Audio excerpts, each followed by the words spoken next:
Tengah ini merupakan tantangan yang amat signifikan bagi APBN dan perekonomian kita. Jadi kalau kita tidak memanage itu dengan baik, kita mungkin nasibnya akan sama dengan negara sekeliling kita yang sudah mengalami mungkin perlambatan ekonomi yang signifikan karena ya, mereka terpaksa menaikkan BBM atau suplai BBM yang nggak ada di pasar. Kita masih relatif stabil. Atas petunjuk dari Bapak Presiden selalu mengedepankan kepentingan rakyat dan kepentingan masyarakat di dalam mengambil sebuah keputusan. Oleh karena itulah, Pertamina menyatakan bahwa Pertamina belum akan melakukan penyesuaian harga baik untuk BBM subsidi maupun BBM non subsidi. Ini yang harus masyarakat tahu, Pak, bahwa pemerintah siap untuk tidak menaikkan sampai di akhir tahun. Ya Pak, kami siap tidak menaikkan sampai akhir tahun untuk BBM bersubsidi ya Pak ya.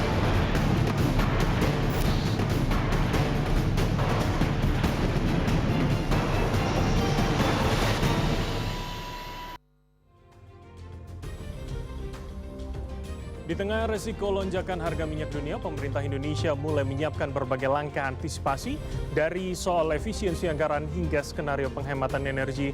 Pemerintah juga menegaskan harga BBM bersubsidi masih akan ditahan hingga akhir tahun 2026. Kebijakan ini dilakukan guna menjaga daya beli masyarakat. Namun di saat yang bersamaan, memberi tekanan tambahan pada anggaran negara. Lalu seberapa kuat APBN menahan tekanan ini dan sampai kapan strategi ini bisa bertahan? Kami akan membahas dengan sejumlah orang narasumber yang sudah hadir di studio CNN Indonesia. Dan untuk itu kita mulai Prime Plus with Bram Herlambang.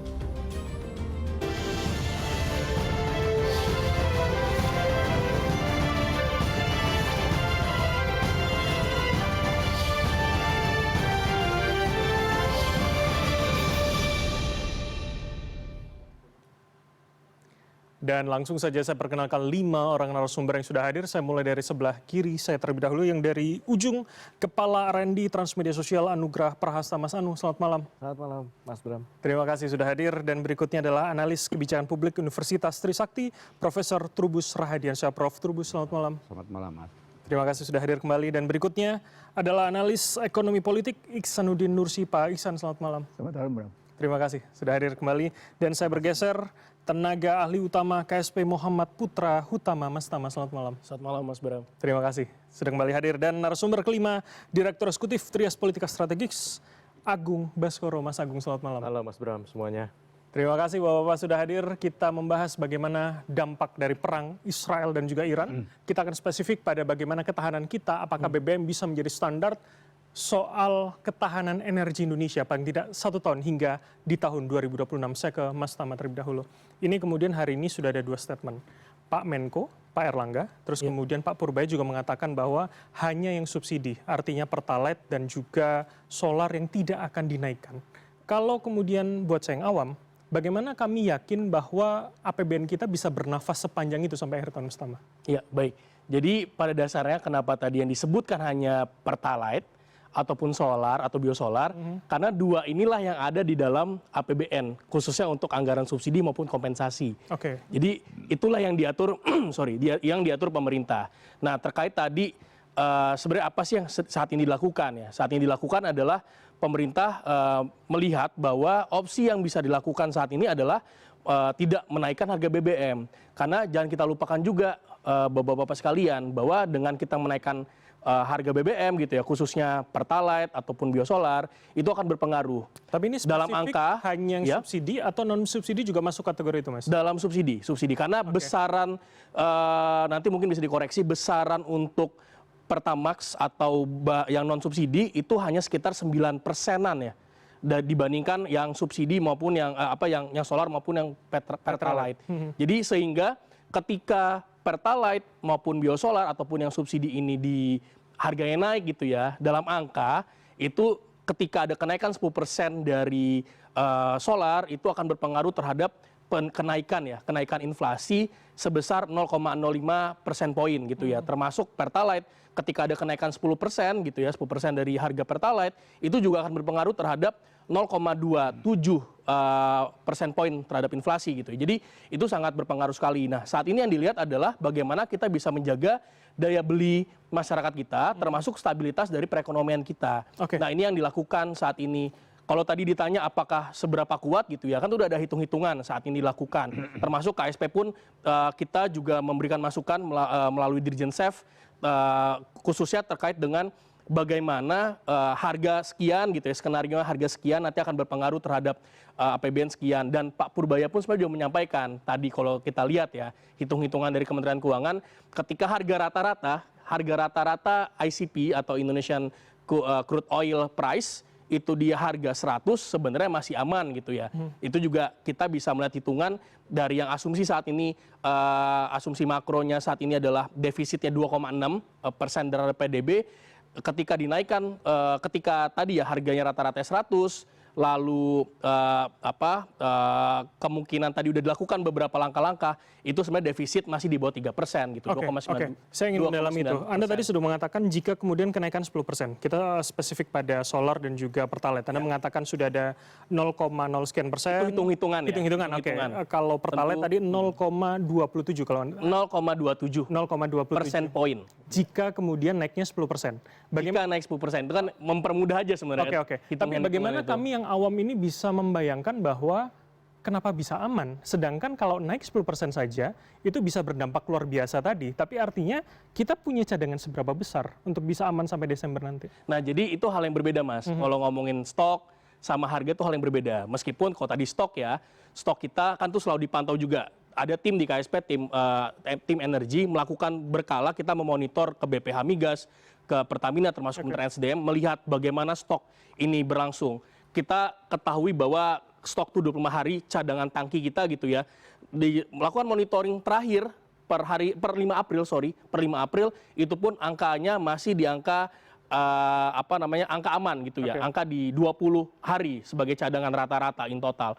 Jadi kalau kami melihat untuk stok itu sebenarnya kita pantau, kita berharap ini aman, dan tentunya tadi ya ada beberapa kita tergantung dari 20% impor kita dari Selat Hormuz, kita melakukan cari opsi-opsi lain gitu ya, dari Rusia, dari Afrika gitu ya, dan Angola, Nigeria, terus ada beberapa opsi-opsi lainnya. Itu terkait stok. Kalau terkait harga, tentunya tadi harga kan berfluktuatif, Mas. Harga berfluktuatif, yang jadi asumsi makro kita itu adalah harga yang harga yang ICP-nya. Jadi harga rata-rata itu kan akan dilihat nih dalam setahun, karena berpengaruhnya terhadap belanja kita, termasuk berpengaruh juga terhadap defisit APBN kita. Ini sebagai gambaran lagi, biar mempermudah gambarannya. Setiap kenaikan $1 dari harga minyak mentah atau ICP tadi ya, itu berpengaruh terhadap belanja kita yang naik, belanja negara kita yang naik sekitar 10,3 triliun. Termasuk defisit APBN kita yang melebar ke 6,8 triliun. Nah, itulah hitung-hitungan. Makanya tadi kalau dibilang Pak Menteri ya, hitungan beliau, dan kita juga melakukan beberapa skenario ketika harganya masih sekitar rata-rata 100 gitu ya. Tentu kan ini ketidakpastian tinggi sekali. Harga mungkin bisa tinggi, bisa saatnya turun dan lain-lain. Ketika harga rata-rata masih 100, itu posisi saat ini yang sudah dilakukan efisiensi, proses transformasi WFH gitu ya. Ada work from home, melakukan penyisiran, termasuk juga melakukan yang tadi MBG 6 hari jadi 5 hari, itu ditemukan angka sekitar potensi penghematan 120 triliun sampai 130 triliun. Nah, itulah yang dianggap saat ini masih aman. Oke, nanti saya tanyakan soal itu, soal penghematan dan efisiensi. Pak Ihsan, saya ingin pada hitung-hitungan angka tadi. Seberapa kemudian memang kita bisa lega terlebih dahulu? Benarkah aman sampai akhir tahun menurut Anda? Kalau bicara subsidi dan non subsidi, kita mesti ngelihat dulu pertama pada asumsi makro yang dibangun pada APBN. APBN 2026 itu asumsi ICP 70. Dolarnya 16.500. Inflasi 2,5 plus minus 1. ICP sekarang jatuhnya sudah 108, 110. 108, 110.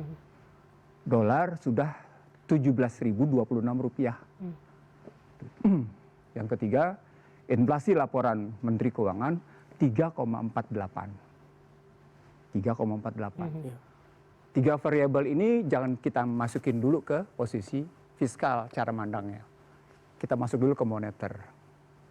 Karena indikator moneternya kelihatan pada nilai tukar dan pada inflasi. Oke. Nah, ketika kita masuk ke dalam nilai tukar dan inflasi, ternyata kelihatan cadangan devisa menurun dari 156 ke 151. Artinya apa?